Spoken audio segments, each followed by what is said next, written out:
বলি রাধা রমণী বাঞ্ছা তব চরণে অন্তিমে দিও মোরে ঠাই ও ভয় তোমায় কিসে বলো তোমায় কিসে মায়ানি সংসারে এসে বলে মায়ারি সংসারে এসে বলে তোমারে ভুলিয়া যায় বলো তোমায় কিসে বলো তোমায় কিসে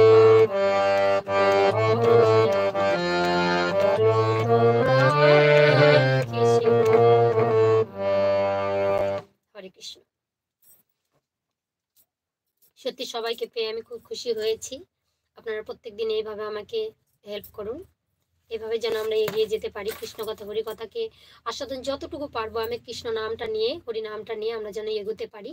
কারণ সংসারটা জীবনটা আমাদেরকে শেষ হয়ে যাচ্ছে অসুখে বিসুখে নানা রকম চিন্তা টেনশনে আমরা কিন্তু নিজের জায়গা থেকে নিজের জায়গাটা আমরা হারিয়ে ফেলছি।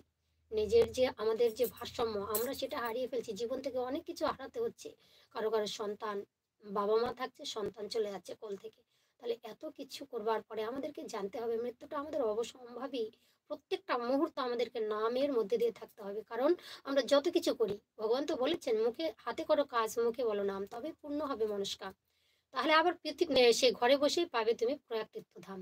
তাহলে এই যে কথাগুলো শাস্ত্র অনুযায়ী মহাজন যা বলেছেন জ্ঞানই হচ্ছে জ্ঞান। তো তদ্রূপ আমরা যদি এর মধ্যে থেকে যদি প্রত্যেক সময় কৃষ্ণ কথা বলি হরি কথা বলি গোবিন্দ আমাদেরকে কখনো ছাড়তে পারবে না। তিনি তো সর্বক্ষণ আছেন, আশেপাশেই আছেন। প্রাণ গোবিন্দ বলছেন আমি সর্বক্ষণ আছি। তোমরা তোমাদের যে এই যে তোমাদের যে পাপি চোখ সেগুলো তো তোমরা দেখতে পারবে না।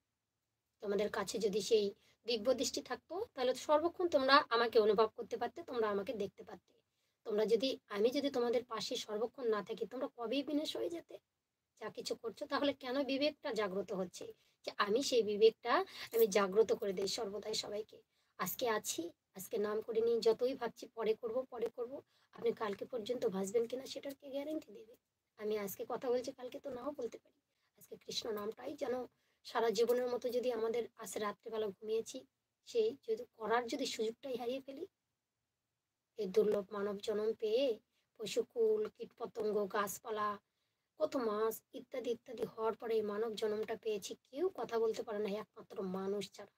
এই দুই বাহু তুলে কেউ নাম করতে পারে না একমাত্র মানব ছাড়া। বনে বাঘগুলো কাঁদছে, গৌর হরি পিছে পিছে আসছে, নবদ্বীপে বলছে তোমরা চলে যাও।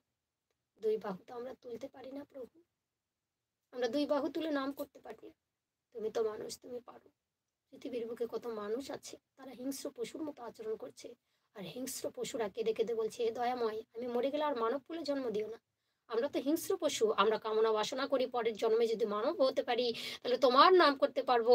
আর পরের জন্মে যদি আমরা মানুষ হয়ে পশুর মতো আচরণ করি তাহলে মানব জন্ম পেয়ে কি লাভ?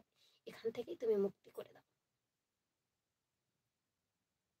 এখান থেকেই জীবনটা আমাদের শেষ করে দাও, আর দরকার নেই। তোমাকে তো পেয়েছি, এইমাত্র যেন আমরা এই ধরাধাম ছেড়ে চলে যেতে পারি।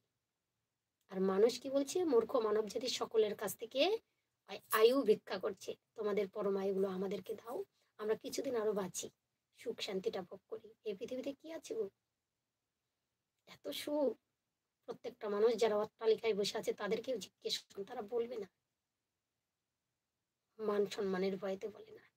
কিন্তু দুঃখ তাদের ভিতরে আছে, কেউ সুখী নেই। তবুও মানুষ মরণের থেকে টাকা পয়সা হারানোর ভয়টা বেশি করে। সব যদি চলে যায়, ব্যাংক ব্যালেন্স যদি হারিয়ে যায়, ওরে যে কিসের জন্য আয়োজন এত, কিসের এত জমা? আজকে আছে কালকে তো নাও থাকতে পারি। যার জন্য রোজগার করছেন সে কি তোমায় দেখবে? তার কপালটা যেমন, তারও কপাল কেউ খেতে পারবে না, তুমি কিছু দিয়েও যেতে পারবে না। তুমি যতই ধন দিয়ে যাও তার কপালে যদি না থাকে সেও ভোগ করতে পারবে না। তাহলে এত এত কিসের আয়োজন? এত কিসের আমার আমার আর এত কিছু অহংকার কিসের? এগুলো কিচ্ছু যাবে না গো সাথে।